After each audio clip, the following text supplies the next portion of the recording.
Hello, so in this video, I'm going to teach you how to do a stomach vacuum. First off, why? Why do we do a stomach vacuum? So stomach vacuum trains your transverse abdominis.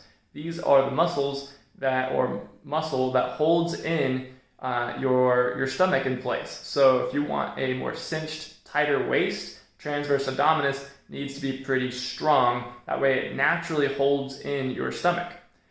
This is what, like, when you see people wearing weight belts or waist trainers in the gym, they're artificially holding their stomach back in place. We want to be able to do that with your actual muscles. So we're going to train your transverse abdominis, and we're going to ditch weight belts. We're going to ditch waist wraps because they don't really do anything. Actually, they do the opposite because they if your body's relying on a waist trainer to do the work of your transverse abdominis, guess what's going to get weaker? Your transverse abdominis. And guess what's going to happen? Your stomach's going to stick out.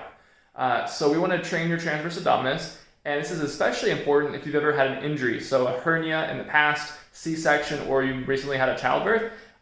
Any type of injury to the abdominal area or stretching out of that area is going to mean that we need to train and regroup the transverse abdominis back to where it should be nice and strong. That way you can do other ab moves without being worsening the injury.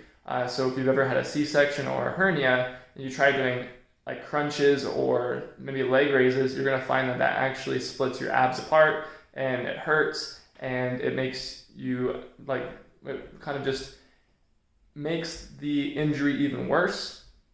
So we need to do this first. Train your transverse abdominis. That way you can ideally go back to normal ab training in the future and have a nice, strong, tight waist without the use of all those gimmicky things like the waist trainer, for example. So step one, I'm going to teach you in this video, and this is why I'm not wearing a shirt, because it's kind of important that you see what my ribs are doing and what my lower abdomen is doing as I do these exercises. So step one is going to be called a rib flare. So with a rib flare, you can kind of breathe in a little bit, just a little bit, shallow breath in, and then we're going to put your hands underneath your rib cage, and you're going to puff your chest up, or point your chest towards the ceiling. So it's hands underneath rib cage, chest up, right? And I'm going to do that while breathing in. So you go right there. So that is step one. And you can see already my abdomen, my ribs are flaring up, and you can see my abs are stretching out. So that's what we're going to do. Our stomach is stretching out. So short breath in, flare those ribs. Naturally, when I breathed out, my stomach flattened. That's step two. So short breath in, and then breathe out. That's step two. Now, step three is going to be to hold, which I kind of just did there. I'm going to hold for ideally 10 seconds. As you get better with this, you're going to hold for longer time. So 15, 20 seconds is pretty advanced.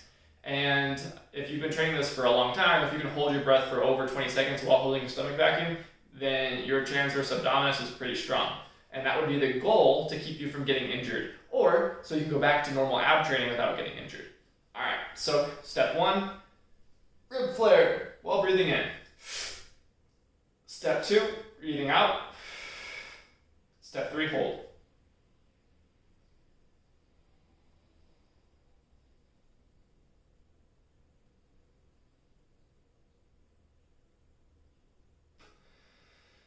All right, and then when you let go of your breath, you might feel like you're breathing pretty heavy because you were holding your breath, but that's how you did it. That's how you do it. So I'm gonna go over it one more time. Step one, just give me a second to catch my breath. It's hard to do while you're talking because you're holding your breath, but here we go. Step one.